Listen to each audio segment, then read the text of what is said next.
Hi, I'm Alex, and today I'm going to break down half moon pose, Ardha Chandrasana.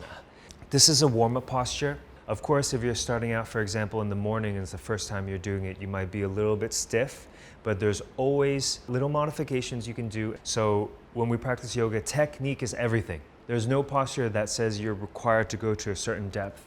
When you practice yoga, the most important thing is your technique and you're doing it the right way, because when you do it the right way, your body gets all the benefits to restore your body, to promote good health, not to overachieve, practicing from the ego and you end up injuring yourself. So, okay, let's begin. So feet together side by side. Arms over the head, palms together, interlock your 10 fingers, release your index fingers, keep your thumbs crossed. Keep your chin forward so you're looking straight forward, your arms touching with your ears.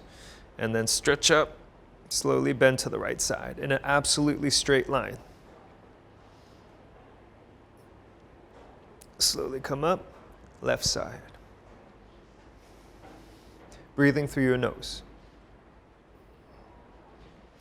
Okay, then I'm going to turn to the side. You don't have to turn, head back, backward bend.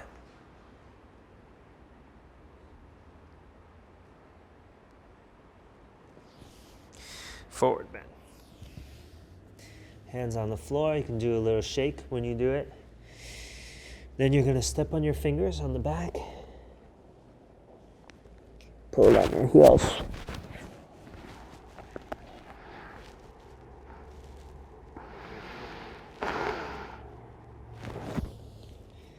Hands forward, come back up. Arms down by your side. All right, let's break it down. So the first step, your stance. Feet together side by side. So your toes are touching and your heels are together.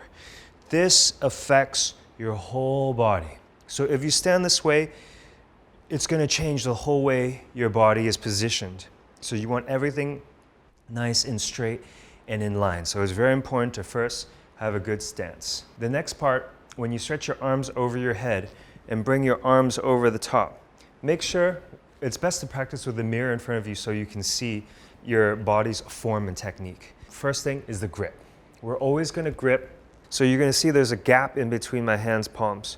So what you want to do is you want to squeeze really tight so there's no gap. Squeeze like an arrow and shoot up towards the ceiling, keeping your arms pressing with your ears. So in effect, what you want to try to do right now with your body is you want to create a completely straight line. So if you keep the straight line, you stretch up and then you bend to the right. Right now you're starting to create the stretch in the left side of your spine, and you're going to feel the stretch all the way from the fingertips all the way down towards your toes. But this is where the form is most important. So a lot of times people, when you're starting out, you're going to look like this. It's going to be a little bit bent. And this is not what you want. Some people, very ambitious people, they try to go like this, but the legs start getting crooked, the body is stretching forward and you're not opening up. So this is where form is more important than depth. So what I would rather you practice at home is not coming down very far, but actually just keeping a straight line with your whole body.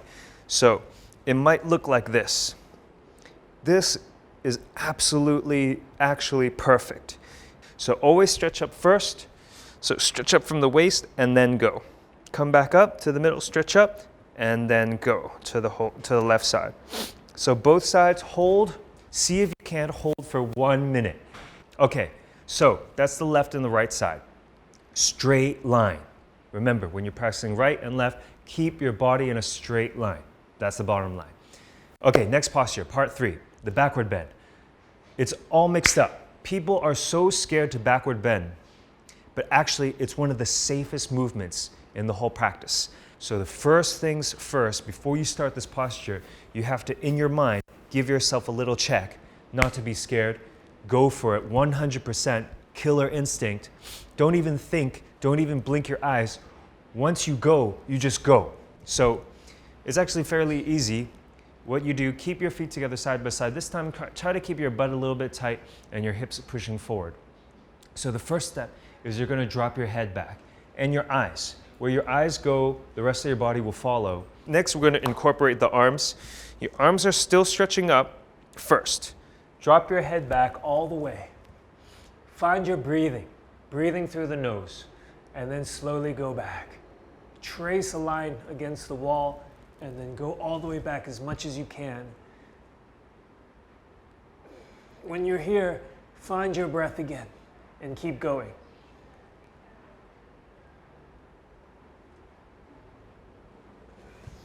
Come back up straight. You're going to feel the blood rush to the top of your head. It feels amazing. You feel a little bit dizzy and lightheaded. Good for you. You're doing it the right way. So, one trick though is you have to be connected to your breathing. Because you're stretching back, your chest cavity is a little bit compressed. You're going to find that it's hard to breathe. That's okay. Connect with your breath again through your nose, and you're going to find a different kind of breathing. Little bit, I would say, like almost you're breathing 20 to 40%. But as long as you have that 20-40% coming in and out, your body can stay in the posture.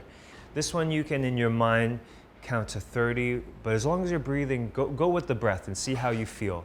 Of course, when you practice longer and longer, you can go back further and further and hold it for longer. So you just finish your backward bend, you come back up.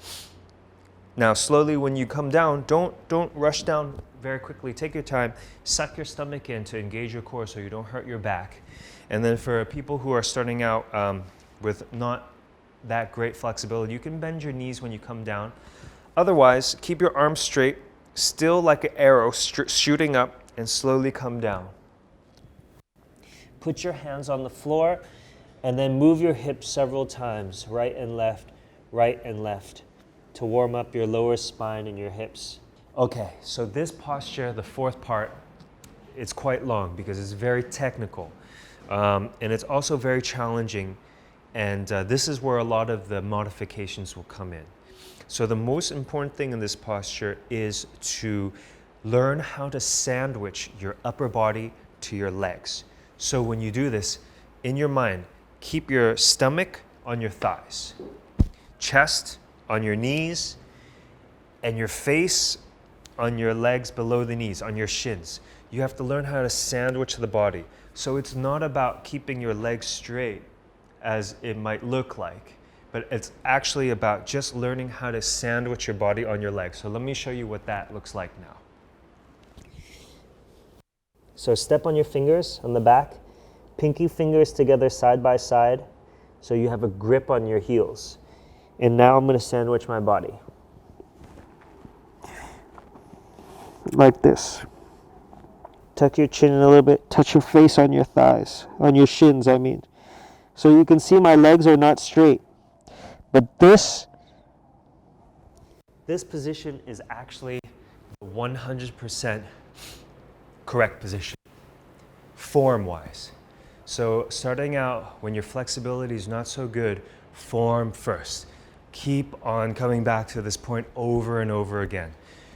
Technique is more important than depth. So you want to sandwich your body on your legs, and this one you're actually going to use your strength.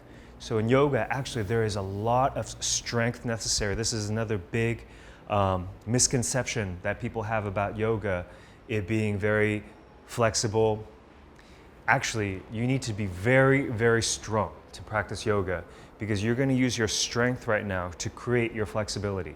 So how the physics of this posture works is you're going to pull on your heels.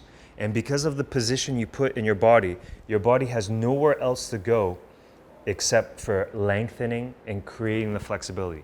But you're creating that length and flexibility through your strength.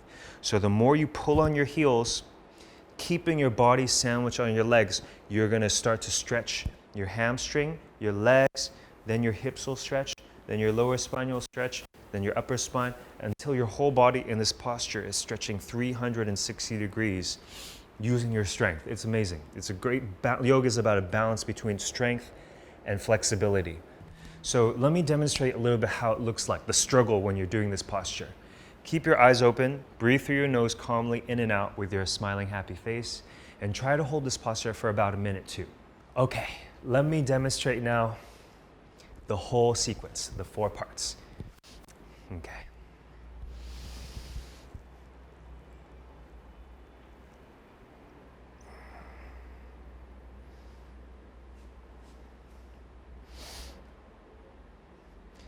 Left hip a little bit forward, right shoulder a little bit forward. Come down, push, push, push. Come up, stretch up, left side.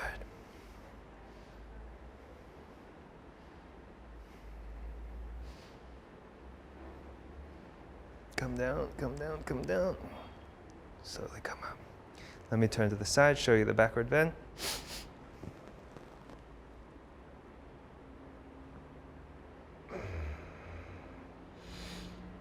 Very normal to make some funny sounds now.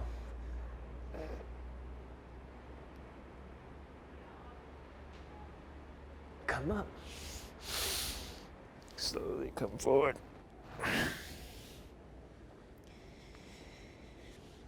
Always connecting with your breath. That's your engine and your fuel.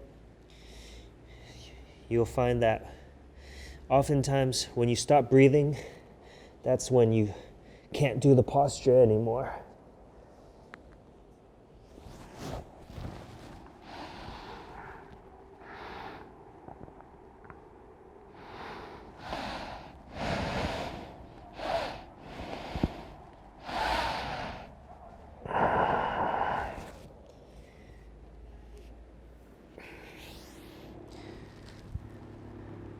So it looks like something like that.